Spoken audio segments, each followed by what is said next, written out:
Welcome to our channel.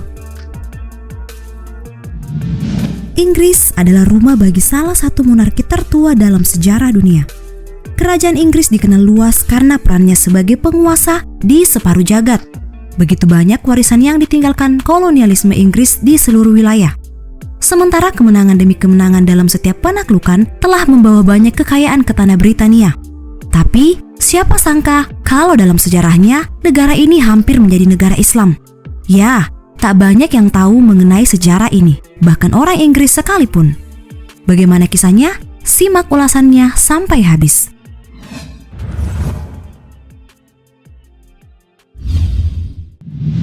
Sekitar 800 tahun yang lalu, putra bungsu Henry II, John, diangkat menjadi Raja Inggris setelah saudaranya Richard the Lionheart meninggal. Meski demikian, ia mewarisi kondisi kerajaan yang diambang krisis. Saudaranya Richard I adalah raja yang sangat miskin. Dia tidak menghabiskan lebih dari 10 bulan dari 10 tahun pemerintahannya, serta menghabiskan seluruh uangnya untuk perang di luar tanah Inggris. Jadi, begitu adiknya John menjadi raja pada tahun 1199, ia memiliki banyak tanah yang mesti dipertahankan, tetapi tidak memiliki uang atau persenjataan yang cukup. Selama 2 tahun, Raja John berjuang untuk mempertahankan kekuasaannya, sekalipun kendali atas tanah di wilayah jauh. Akan tetapi, banyak utang yang menumpuk menyebabkan kondisi yang tak terduga di kemudian hari.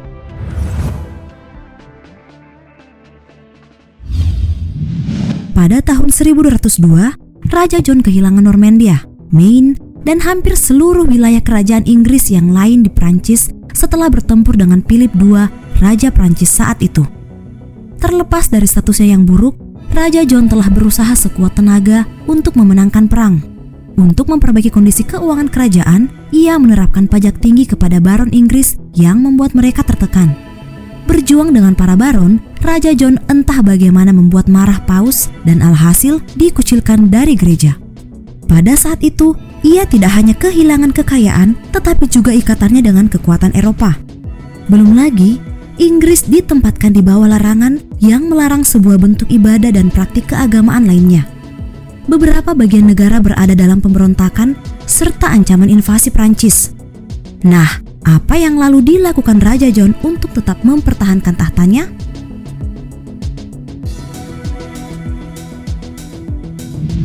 Hal pertama yang dilakukannya adalah menemukan sekutu luar negeri. Ya, Raja John menjelajahi rute Eropa untuk menemukan penguasa serta koneksi yang sama. Pada tahun 1212, pencariannya membawanya ke Maroko. Saat itu, Maroko jadi satu-satunya negara selain Spanyol dan Prancis yang memiliki garis pantai Atlantik dan Mediterania. Nah, tanpa membuang waktu, Raja John diam-diam mengirim 3 utusan terbaiknya untuk menghadap Muhammad An-Nasir, raja keempat dari dinasti Almohad. Salah satu utusannya adalah Robert Fitzwalter. Disinilah peran baik Robert dalam bernegosiasi untuk menawarkan bantuan militer ke Inggris, dan sebagai gantinya, Raja John tidak hanya akan meninggalkan imam Kristennya, ia juga akan masuk Islam dan setia pada hukum Islam.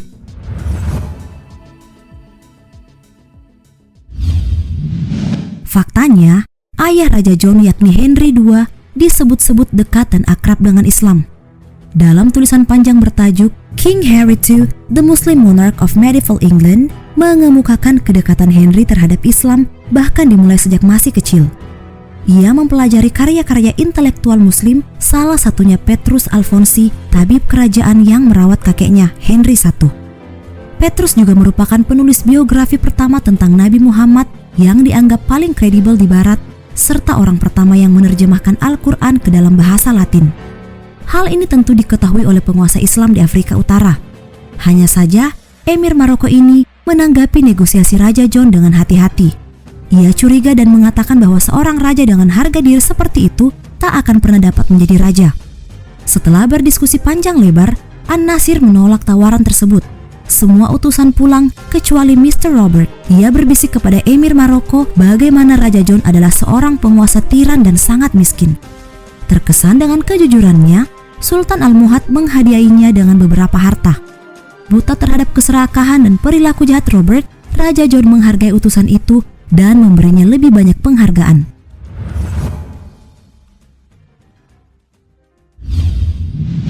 Akan tetapi, pada tahun 1212, Robert Fitzwalter dinyatakan bersalah karena berencana melakukan pembunuhan terhadap Raja John. Ia lantas diasingkan ke Prancis. Nah, di sana Robert bertemu dengan Matthew Paris, seorang biarawan Inggris. Ia menceritakan semua hal yang terjadi di dalam tubuh kerajaan, termasuk kondisi pemerintahan Raja John. Sekembalinya ke Inggris, para baron entah bagaimana mengetahui tentang segala sesuatu yang telah terjadi di belakang mereka, termasuk isu mengenai pengkhianatan terhadap gereja dan perencanaan keuangan yang buruk. Pada tahun 1215, mereka memberontak melawan pajak yang tinggi dan menjatuhkan tahta Raja John. Magna Carta pun dirancang pada 15 Juni 1215, Bill of Rights pertama untuk Britania Raya. Bagi yang belum tahu, Magna Carta ini membatasi kekuatan setiap orang dalam monarki terutama raja dan menetapkan bahwa tidak ada seorang pun yang berada di atas hukum terlepas dari posisi mereka. Lalu, bagaimana dunia mengetahui hal tersebut?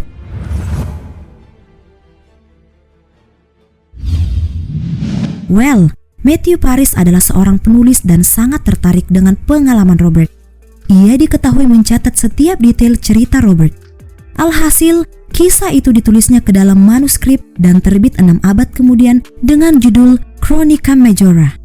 Paris bahkan telah dianggap sebagai sejarawan abad pertengahan terbesar di Inggris.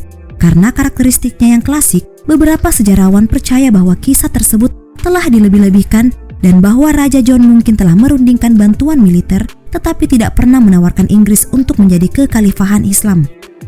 Sejarawan modern mengakui bahwa karya Matthew Paris tidak selalu dapat dipercaya, tetapi seperti yang pernah dikatakan sastrawan kenamaan Inggris William Shakespeare, masa-masa sulit menghasilkan langkah putus asa. Mengingat keadaan perjuangan Raja John, bukan tidak mungkin Inggris menjadi kekhalifahan Islam jika bukan karena perjanjian Magna Carta yang mengikat.